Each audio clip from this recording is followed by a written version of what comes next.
말씀, 기독교 윤리 도덕.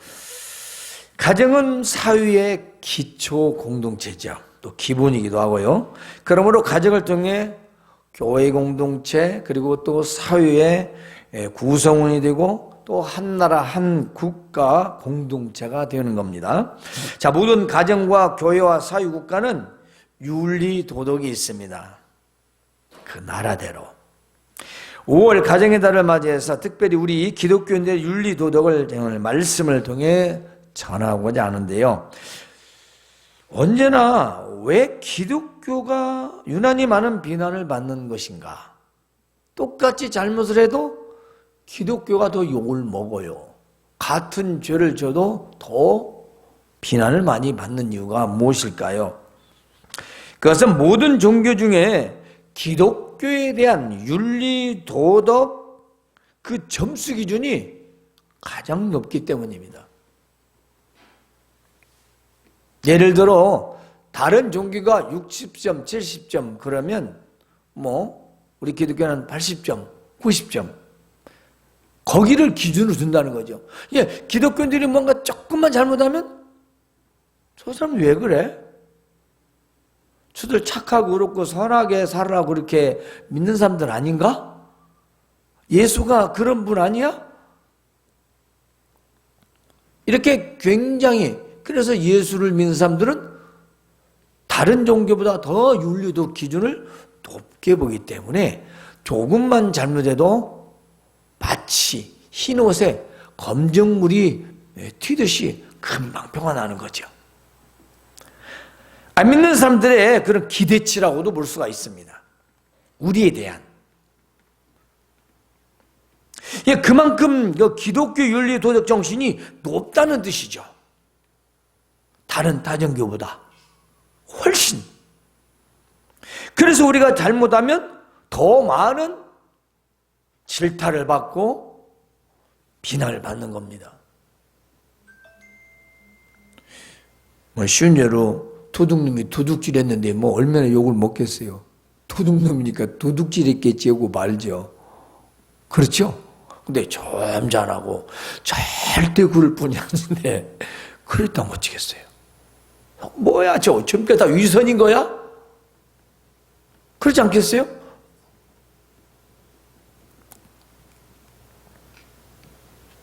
특별히 10여 년 전부터는 더 급속히 비난이 거세졌습니다.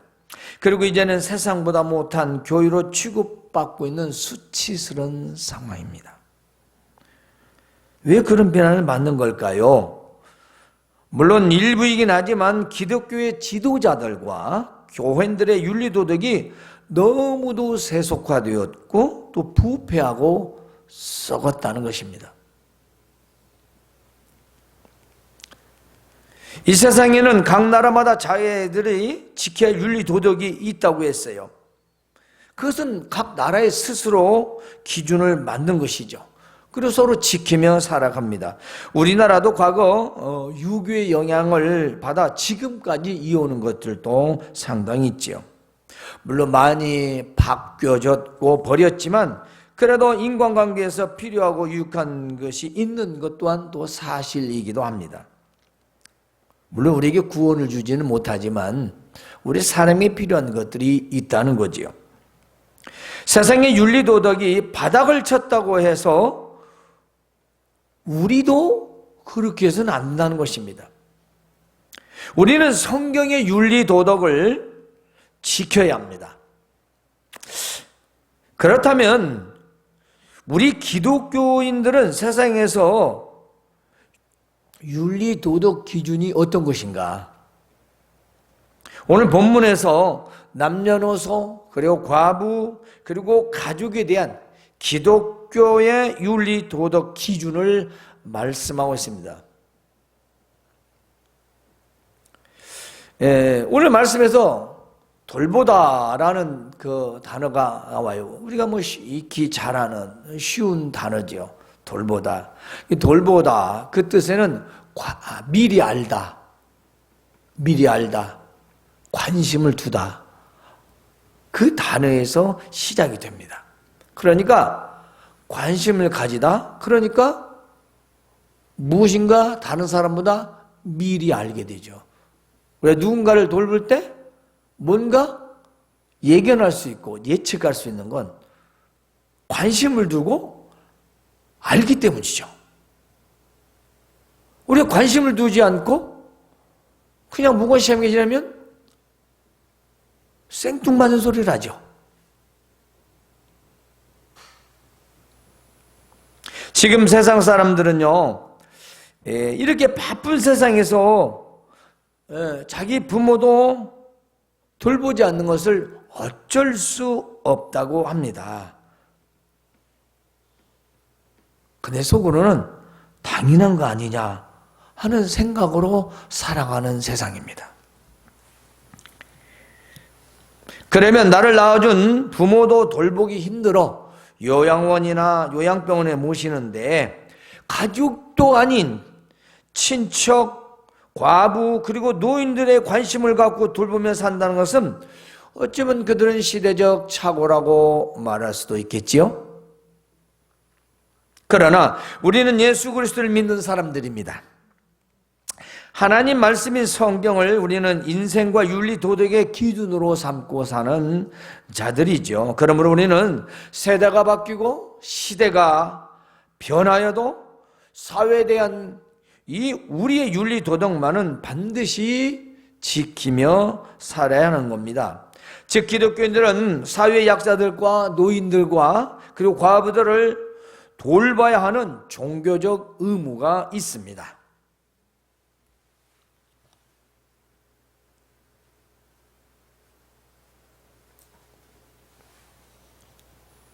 그래서 그 종교적 의무, 기독교적 그런 종교적 의무 가운데 여러 가지 있지만 특별히 윤리도덕, 그 윤리도덕에 대해서 성경에서 나온 대로의 몇 가지를 오늘 저와 여러분이 전하고 듣고자 합니다. 먼저 남녀노인에 대한 우리가 지켜야 할 것들이 있습니다. 자, 늙은 노인이라서 늙은 남자를 말이죠. 나이가 많은 할아버지 혹은 어르신을 말합니다. 자, 늙은 남자에게 꾸짖지 말고 호통치지 말라는 것입니다. 큰 소리 치지 말라는 거죠. 권면하듯 뭔가 내가 관에 말씀 들을 때 아버지께 하듯 공손히 섬겨야 합니다. 또 늙은 여자에게는 어머니께 하듯 공손히 섬겨야 한다는 것입니다. 그럼 어떤 분은 나는 우리 엄마 아빠한테 툴툴거리며 얘기하는데요, 남한테 그러면 혼납니다. 가정에서야 그렇게 넘어가지만 나이 많으신 분들한테 그렇게 나는 욕을 먹던가 혼나던가 할 거예요. 여기에서는 노인들이 어떤 행동을 말하기보다 노인의 되기 이전의 사람들이, 젊은 사람들이 그 노인들의, 남녀 노인들에 대해서 공손하게 잘 대해야 된다는 것입니다. 그래서 여기서 아버지, 어머니, 친부모처럼 공손히 말을 하라. 함부로 말하지 말라는 것입니다. 그런데 요즘 젊은이들의 노인들을 대한 태는 어떻습니까? 네. 우리가 가끔 뉴스만 봐도 참 상상을 초월하죠. 이건 부모에 대한 예의가 아닌 노인들의 예의, 이것은 인간 기본 정신이 안 돼 있는 사람들이 참 많습니다. 물론 공손히 대하는 그런 젊은이도 많이 있죠. 그런데 또한 함부로 대하는 날도 굉장히 많습니다. 세상 말로 버르장머리도 없고, 속칭 네 가지가 없는 사람들도 있고. 예? 여러분이 말하는 그 네 가지가 오늘 윤리도덕이에요. 입으로 함부로 말하는 바로 그런 것들이 우리가 이 세상에서 지켜야 할 윤리도덕이라는 거지요. 자, 우리 믿는 자들은 반드시 어른과 노인들을 대할 때 부모님을 대하듯 대해야 한다는 것을 우리는 명심해야 합니다. 다음은 이제 또 나이가 좀 이게 들은 어른들 가운데서의 젊은이들에 대한 태도도 나오고 있어요. 뭐 젊은이들만 그러는 것도 아니잖아요. 자, 나이를 먹은 사람들, 이 젊은 남자에게는 형제를 대하듯 해라. 또 젊은 여자에게는 온전히 깨끗함으로 자매하듯 하라. 한마디로 친형제 자매를 대하듯 대하라. 그래서 여기서 대하듯이라는 말은 델프휘스라는 헬라어인데요, 이 델프휘스라는 단어가 뭔 뜻이냐면 자궁. 그러니까 태아에서 한태에서 나온 자들처럼, 한태에서 나왔으면 누구예요? 형제죠. 그러니까 우리가 나이를 먹었던 좀 어른이든 간에 젊은 사람들 할 때는 어떻게 해요? 그렇죠. 또 자식같이 대하라는 거죠. 또 젊은이들도 서로 누군가 서로 대할 때는 그렇게 마치 친형제 자매를 대하듯 대라. 중요한 것은요, 이렇게 나왔습니다. 예, 깨끗함으로. 여기서 온전히 깨끗하다는 말은 안에 성적 범죄를 말합니다. 성추행이나 성폭행, 강간 이런 것들을 말하죠. 간음. 우리가 일반적으로 절대 형제에게 그럴 수 없잖아요. 뉴스에 나오는 가끔 어긋낭창한 그런 사건이 나오지만은 그건 특별한 경우고 일반적으로는 그럴 수 없죠. 방송 뉴스에 여러 번 나온 교회에서 청소년 성추행 또 성폭력 사건은 왜 일어나는 걸까요? 자기를 따르는 청소년들 그리고 젊은이들에게 자녀를 대하듯 하지 않았다는 거죠. 기독교의 윤리 도덕의 기준을 넘어섰고 이들은 악한 범죄를 저지른 겁니다. 신앙인의 윤리 도덕 기준이 무너진 것은 그 마음에 교만하여 또 하나는 하나님을 무시하거나 없다는 거죠. 그 마음에서 하나님이 없는 겁니다. 그런 죄를 지을 수가 없어요.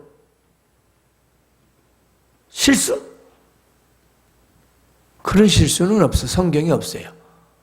예, 사람은 그럴 수 있어요. 하나님이 없이는 그럴 수 있습니다. 그러나 그런 실수는 용납이 안 되는 거죠. 남녀 젊은이들에 대하듯 자녀를 대하듯 그리고 또 젊은이와 젊은이들이 또 서로를 대할 때도 친형제 친자매를 대하듯 깨끗함으로 순결함을 유지하면서 지내라는 것입니다. 관계를 서로 맺어가라는 거지요. 그런데 특별히 과부에 대해서도 나옵니다. 자, 구약에서는 이스라엘 국가 공동체가 그 고아들과 과부들을 돌봐주죠. 신약에서는요, 지교회가 돌보는 과부 명부가 있었어요. 근데 이 과부 명부가 참 과부 명부예요. 왜 그랬을까요? 그 참 과부의 명부 기준입니다. 자, 과부의 명부에 올릴 나이는 60세 이상이 돼야 돼요. 60세 이하는 안 돼요. 우리나라로 환갑 이상이 돼야 합니다. 그리고 한 남편의 아내였던 자요. 정상적인 결혼 생활했던 자고요. 또 선한 행실에 또 자녀를 양육하고 혹은 또 나그네 손님 대접을 잘하고 또 성도들을 잘 섬기고 환난을 당한 자들을 구제하고 모든 선한 일을 행한 자라야 참 과부 명부에 올릴 수 있어요. 그래서 그건 교회에서 다 돌봐주는 거예요. 생활을. 그래서 참과부를 존대하라는 것입니다. 참과부는 남편도 없을 뿐 아니라 아무도 돌봐줄 수 없는 과부를 말합니다. 친인척이 없다는 거지요. 홀로라는 겁니다. 그야말로. 그런데 참 착하다는 거죠. 참 선하다는 거죠. 그래서 세상에 의지할 데 없는 자들은 오직 하나님께 소망을 두고 밤낮 하나님께 끊임없이 간구와 기도를 한다. 그 천 과부에게도 그냥 말한 거 아니에요. 그냥 기도를 열심히 하나님께 하라. 그리고 성도의 집안에 과부 친척이 있다. 우리 형제 자매 누구에게? 그러면 믿는 형제들이, 친척들이 도와주도록 하고 교회에서는 짐지지 말라 했어요. 이는 왜냐? 더 어려운 진짜 과부를 도와주려 함이라. 자, 이런 기준들이 나왔어요. 또한 더 자녀와 손자, 손녀들이 있는 과부도 그들에게 하도록 해라. 이렇게 나왔습니다. 그 과부를 돌볼 책임은 1차적으로 그들에게 있다. 먼저는 그 가족 친척들에게 있다는 겁니다. 그래서 그들로 하여금 자기 가족을 돌보게 하고 어버이에게 보답하는 것이 가장 우선적인 종교적 의무상인 것을 가르쳐서 배우도록 하라는 겁니다. 왜냐하면 하나님께서 여기서 기뻐하시고 또 그것을 하나님이 원하시기 때문에 하는 거죠. 그렇죠. 남이 도와주는 것보다 형제가 도와주고 친척이 도와주는 게 훨씬 좋죠. 100번이 낫지 않습니까? 당연한 말씀이지요. 그리고 바로 누구든지 자기 친족, 특히 자기 가족을 돌보지 아니하면 믿음을 배반한 자고 불신자보다 더 악한 자다. 여러분, 우리 믿는 자들이 비난받는 가운데 하나가 뭐예요? 자기 가족을 외면한다는 거죠. 모른 채 한다는 거죠. 돌보지 않는다는 거죠. 관심이 없다는 거죠. 무관심하다는 거죠. 이게 뭐 남자든 여자든 그 문제가 아닙니다. 성도들 전체가 다는 것입니다. 자기 살기 바쁘다는 거죠. 남 돌보는 거 나 죽건데 뭐 남은 돌보냐는 거죠. 그건 적어도 우리 기독교인의 윤리 도덕은 아니에요. 세상이 그런 거지. 왜 세상이 그렇다고 우리까지 그래야 됩니까? 그럼 우리는 뭐예요? 로봇 성도예요? AI 로봇인가요? 우리 필요한 것만 적당히 삽입해가지고 누르는 대로 움직여야 돼요? 그럼 우리는 적어도 기독교인은 아니에요. 종교인은 되려가 몰라도 예수를 믿는 사람들은 아니라는 거예요. 우리 믿는 자들은 특별히 자기 친척도 친족, 이건 친척을 말해요. 친척도 중요한데 더 중요한 가족을 돌보지 않는 것은 믿음을 저버렸대요. 믿음을 배신했다는 겁니다. 믿음을 배반했다는 거예요. 그러니까 불신자보다 더 악한 자라 그랬습니다. 안 믿는 사람보다 더 나쁘대요. 근데 우리는 뭐지요? 우리 기분 좋고 나하고 사이가 안 좋으면 쳐다보지도 안 해요. 관심도 없어. 죽는지 사는지. 그럼 어떻게 돼요? 물론 잘 먹고 잘 사는데 뭐 그럴 수 있을 것 없겠죠. 형제 중에 친인척 중에 어려운 자가 있다면이라는 거겠죠. 내가 돈이 있고 없고 문제가 아니겠죠. 내가 관심을 가지고 그들을 돌본다는 것입니다.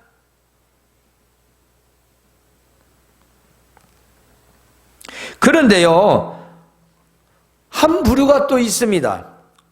돌봐주지 말아야 할 이 과부가 있어요. 자, 세상 향락에 빠져있는 과부입니다. 이 세상 향락에 빠져있는 과부는 살아있지만 그건 죽은 자나 마찬가지다. 즉, 이 말을 우리가 말씀으로 해석하면 이 사람 믿음이 없이 행동하는 자예요. 그러니까 이전에 성경 번역성에는 일락을 좋아하는 과부라 했어. 이 일락이 뭔 뜻이냐면 헬라어로 스파탈로사라는 뜻입니다. 이 스파탈로사라는 무슨 말이냐면 사치스러운 행동, 그리고 방탕하게 산다라는 뜻이에요. 그러니까 홀로 사는데 그냥 사치를 하고 아주 방탕하게 못된 짓을 하고 살았다는 거죠. 그러면 이 스파탈로사라는 단어가 어떻게 나왔냐? 그때 당시에 바울 사도, 또 디모데, 이때 사역을 하고는 그때 당시에 그 사회에는 사회 전체가 어려웠답니다. 물질적인 풍요가 풍요롭지 못해서 많은 과부들이 매춘을 하고 부도덕한 방법으로 그 생계를 유지하며 살았다는 거지요. 그렇지만 기독교인은 과부라고 해도 사치와 방탕을 허용하지는 않습니다. 사치 자체를 누구든 허용하지 않습니다. 그 사람이 뭐 과부든 아니든 우리 믿는 자는 사치, 지나친 치장을 성경에서는 허락하지 않습니다. 하는 거야 본인이 자유겠지만 하나님의 뜻은 아니에요. 교회 올 때 치렁치렁 그냥 어울리지 않게 막 요란스럽게 하고 비싸고 정말 고가 그런 걸 치렁치렁 하고 올 일은 아니에요.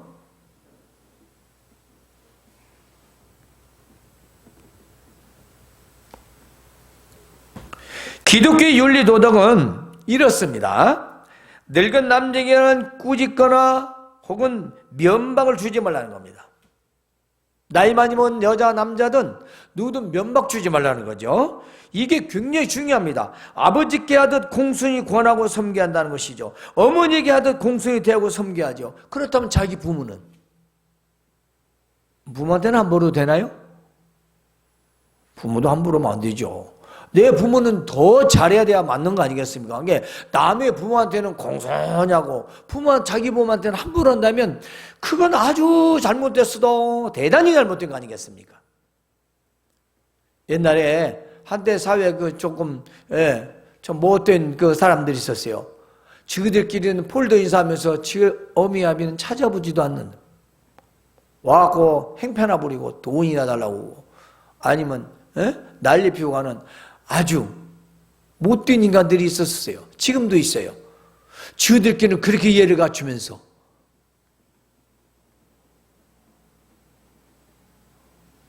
이게 노인 공경이 남을 말하는 게 아니라 내 부모를 그렇게 공경하고 남도 그렇게 해야 된다는 겁니다. 내 부모를 그렇게 하지 못하는데 남한테 된다? 그건 이율배반적이죠. 그건 정말 나쁜 거죠. 내 부모한테는 더 공손히 잘해야 되는 거 아니겠습니까?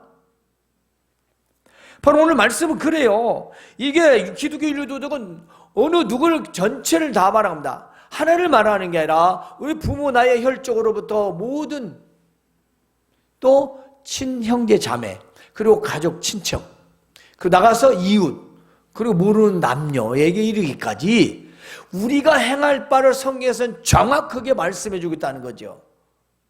그런데 잘 전하지도 않고 행하지도 않아요. 그거 다 학교에서 배웠다고 합니다. 다 안다고 합니다. 남녀 젊은이들에게는 혈육의 자매와 자매를 대하듯 해야 한다고 했습니다.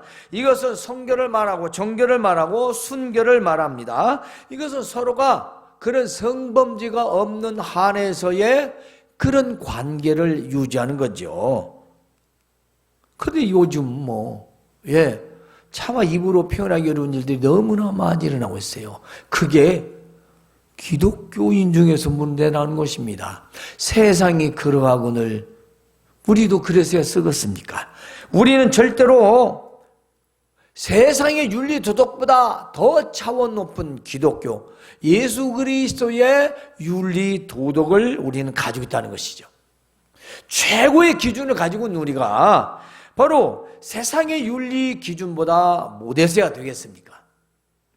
말이 안 되는 거죠. 천국에 대하여 주변에 아무런 연구가 없다면 교회에서 당연히 돌봐야 되는 겁니다. 그런데 오늘 여기서 중요한 가지 한 사실이 있어요. 기억하십시오. 부모와 노인과 과부와 젊은이에 대한 이 윤리 도덕은 반드시 가르쳐서 배우게 한다는 것입니다. 효도도 마찬가지입니다. 효도도 가르치는 겁니다. 안 가르치는 건 저것이 성품대로 하는 거예요. 그래서 성경에서는 가르치라는 겁니다. 왜냐하면 안 가르치는 건 안 해요. 안 한다니까. 가르쳐서 안 해요? 그러면 자식이 손해보는 거죠. 가르쳐서 자식 유익 보는 거죠. 내가 유익 본다고요? 자기는 안 늙나?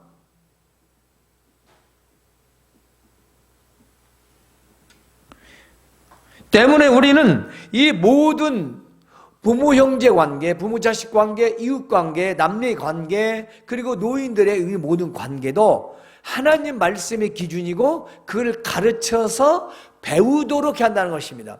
여러분 꼭 자녀들 효도를 가르쳐야 되는 거예요. 이렇게 하는 것이다. 이렇게 해라. 그게 하나님 뜻이에요. 왜냐? 그 자식들에게 복을 받기 위해서 하는 거예요.